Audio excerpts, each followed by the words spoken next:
दिल्ली की आबकारी नीति से संबंधित हालिया विवाद पर केजरीवाल सरकार बैकफुट पर आ गई है। बताया जा रहा है कि दिल्ली सरकार ने 1 अगस्त से अगले 6 महीनों के लिए आबकारी नीति की पुरानी व्यवस्था को ही लागू कर दिया है। आपको बता दें कि जो आबकारी नीति 2021-22 को 31 मार्च के लिए 2 बार 2-2 महीने की अवधि के लिए बढ़ा दी गई थी, 31 जुलाई को खत्म हो जाएगी।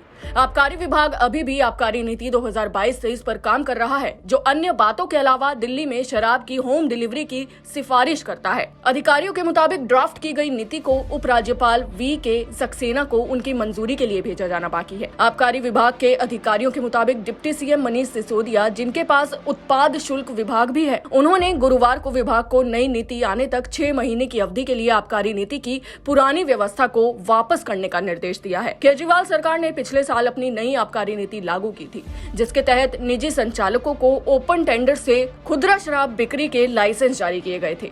अब तक नई पॉलिसी लागू होने के बाद दिल्ली के 32 जोन में कुल 850 में से 650 दुकानें खुल चुकी हैं। दिल्ली सरकार का कहना था कि नई नीति से सरकार के राजस्व में बढ़ोतरी होगी।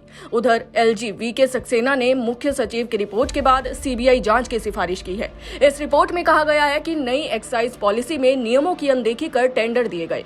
वहीं दिल्ली बीजेपी ने इस नई नीति का विरोध किया है। दरअसल दिल्ली का एक्साइज विभाग मनीष सिसोदिया के अधीन है। मुख्य सचिव की रिपोर्ट में कहा गया है कि इस नीति के जरिए कोरोना के बहाने लाइसेंस की फीस माफ की गई है। शराब कारोबारियों को टेंडर में 144.36 करोड़ की छूट दी गई है। सवाल ये कि आखिर नई एक्साइज ड्यूटी क्यों है सवालों के घेरे में। दरअसल मुख्य सचिव की रिपोर्ट में कहा गया है कि इस नीति के जरिए कोरोना के बहाने लाइसेंस की फीस माफ की गई है।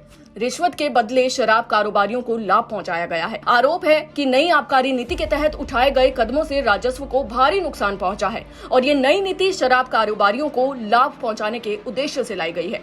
न्यूज डेस्क, जनहित टाइम्स।